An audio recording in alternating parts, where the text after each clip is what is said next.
has this line of authority been diluted in the recent times? Because we had a central hub that coordinated intelligence. It's a breakdown in this channel, and I see from the outcome, the way people are speaking, talking and all that, and criticizing each other. When you look at this, I feel sorry that I don't think this is being properly coordinated. We hear that the intelligence information has been coming in from past 3 years and 6 months ago from India and also our own intelligence.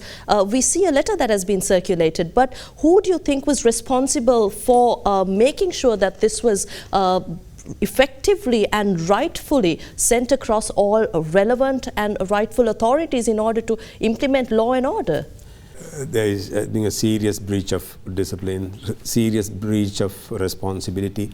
I think it is total negligence, like the way things are happening, because people have taken these for granted. People have not been so serious at this moment. Internationally, things are happening very badly here. Regionally, things are happening very badly here. What happened in New Zealand, all these things, actually, this whole terrorist movements are not centered into one country, one place. It is internationalized today. Even this action, what happened here, if you look at, it is kind of a serious element of international involvement, I personally feel. Therefore, the intelligence community in the country must always 100%, they must concentrate on these things and analyze on a daily basis. At every moment they got to analyze and see what the development in regionally, locally and internationally. What emergency laws or security laws should we implement in order to make sure that we arrest this situation?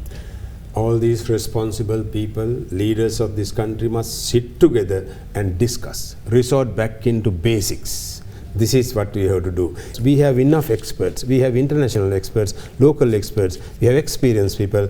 Get together, and there are some people who are away around the services now, retired people. Get them together, form them into groups, and start discussing this. We have neglected those basics. We'd like to divert our attention here into the radicalization aspect that we hear across the globe. There is strong efforts to de-radicalize these groups.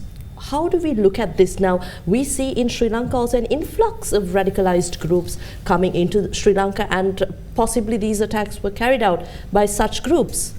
We must not forget that this is a country that has been fighting for 30 long years. There are enough radical elements still prevailing, living in this country. Therefore, we do have to have the priority for these things by the government and run these people and get these people and de-radicalize and rehabilitate them before they create a worse case. General, very quickly, we did have information, and we saw trends here in Sri Lanka of also about radicalized extremist groups operating in the country. But did we not take this seriously? I don't think we have taken it very seriously. If we have, we would have taken action. We have not taken action. This element that got involved in this fighting, they creating, causing this damage, supposed to be a smaller organization. That is what people come out and say, and we also have seen. And we could have prevented this happening if we noticed these things in advance. We are a country that has been peaceful for the past 10 years, effectively wiping out terrorists. But we see a new form of terror, which was seen across the globe, striking Sri Lanka too. Do we see any linkages to a global group?